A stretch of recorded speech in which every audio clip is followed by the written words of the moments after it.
Aujourd'hui, on va décortiquer un objet qui a l'air tout simple, une graine. Mais on va voir qu'à l'intérieur se cache une véritable révolution biotechnologique. Allez, on plonge ensemble dans le monde fascinant de la génétique du CBD. Alors, il faut oublier tout ce qu'on pensait savoir sur l'agriculture, parce qu'aujourd'hui, une graine de CBD moderne, c'est beaucoup moins un produit de la terre qu'une sorte de composant high-tech. C'est presque un logiciel, programmé pour un résultat bien précis. Et la question, c'est bien celle-là. Comment est-ce qu'on est passé d'une graine de paysan, toute simple, à ce concentré de biotechnologie? C'est ce parcours qu'on va explorer maintenant. Parce que, évidemment, cette transformation, elle ne s'est pas faite par magie. Non, elle a été poussée, façonnée par des forces très puissantes, aussi bien légales qu'économiques. Ce qui est vraiment fou, c'est cette évolution. On part d'une semence traditionnelle, assez variable, pour arriver à un véritable outil génétique de haute précision. Et tout ça, ça repose sur 3 grands piliers. Primo, une conformité légale, absolument obligatoire. Secondo, une vraie révolution biotechnologique. Et tertio, un statut juridique qui, en fait, change tout au long de la vie de la plante. Bienvenue dans l'agriculture de précision. Le moteur numéro 1 de cette révolution, c'est sans conteste le cadre juridique. Il est super complexe, super strict.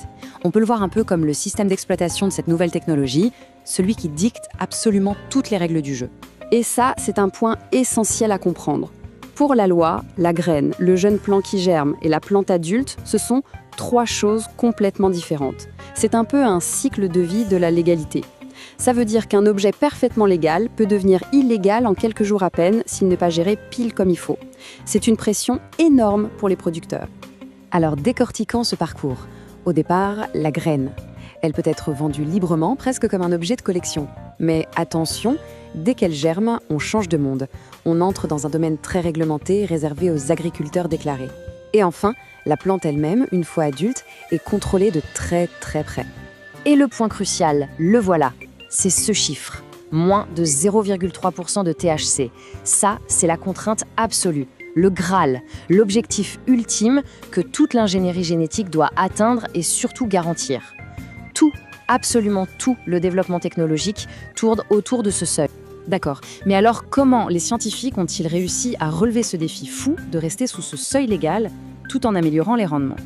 La réponse se trouve dans 2 révolutions génétiques majeures, les fameux hybrides F1 et les graines triploïdes. La première révolution, donc, c'est l'hybride F1.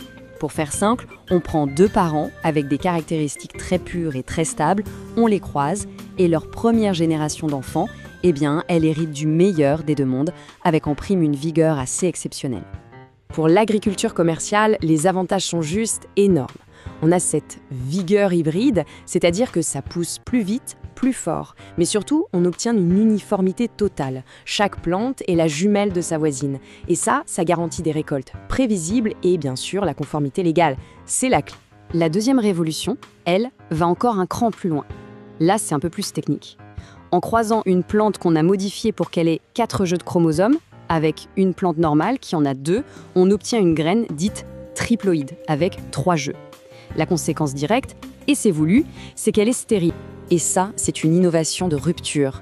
Fini le risque de pollinisation accidentelle par un champ voisin qui pourrait tout gâcher. L'énergie de la plante, au lieu d'aller dans la production de graines, se concentre à 100% sur la production de fleurs. Résultat, on peut augmenter la biomasse jusqu'à 40%. Et surtout, la concentration en molécules d'intérêt explose. Ce tableau y résume tout parfaitement. On voit bien la progression. On part de la graine standard qui est variable et risquée. On passe à l'uniformité de l'hybride F1 beaucoup plus sûr. Et on arrive à la triploïde qui offre carrément le maximum en performance et en sécurité. C'est un choix en fait entre un faible coût au départ et un investissement premium pour un résultat garanti. Mais au fond, pourquoi toute cette obsession pour l'absence de graines? Ça nous amène directement aux exigences du marché et à ce qu'on appelle la qualité premium. L'image parle d'elle-même, pas vrai? À gauche, on a une fleur super dense, couverte de résine, et à droite, une fleur qui a été pollinisée, remplie de graines. La pollinisation, en fait, ça dégrade la qualité et donc la valeur du produit final.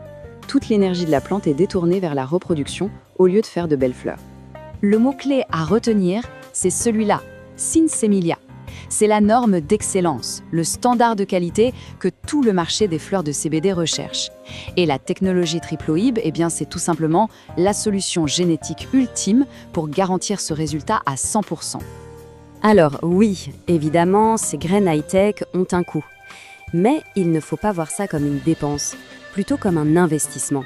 Le prix plus élevé à l'achat est en fait largement compensé par un meilleur rendement, beaucoup moins de pertes et surtout une sécurité quasi totale face au risque de non-conformité légale. Bon, et maintenant, qu'est-ce qui nous attend? Vers quoi on se dirige? Ces avancées technologiques sont déjà en train de dessiner les grandes tendances pour les années à venir. On peut voir 3 grands axes se dégager. D'abord, la standardisation. Les hybrides F1 et les triploïdes vont devenir la nouvelle norme, c'est quasi certain. Ensuite, la spécialisation. On va voir apparaître des génétiques conçues pour produire des cannabinoïdes très rares ou des profils de saveurs super spécifiques. Et enfin, la traçabilité. Elle va devenir cruciale pour prouver l'origine et la légalité des cultures. Donc pour résumer, la graine de CBD, ce n'est plus du tout un simple produit agricole. Non, elle a muté, elle est devenue un objet biotechnologique hyper complexe, vraiment au carrefour de plusieurs disciplines de pointe. Le point essentiel à retenir, c'est que pour réussir sur ce marché, être un bon agriculteur ne suffit plus. C'est devenu un jeu de stratégie qui demande un alignement parfait entre une génétique de pointe, une conformité légale irréprochable et bien sûr une maîtrise agronomique impeccable. Et tout ça, ça nous laisse avec une question assez vertigineuse pour l'avenir. Si on peut programmer une plante comme celle-ci, quelles seront les prochaines à suivre ce chemin? Quels autres produits agricoles vont se transformer en plateformes high-tech, changeant radicalement notre façon de voir l'agriculture? La discussion ne fait que commencer.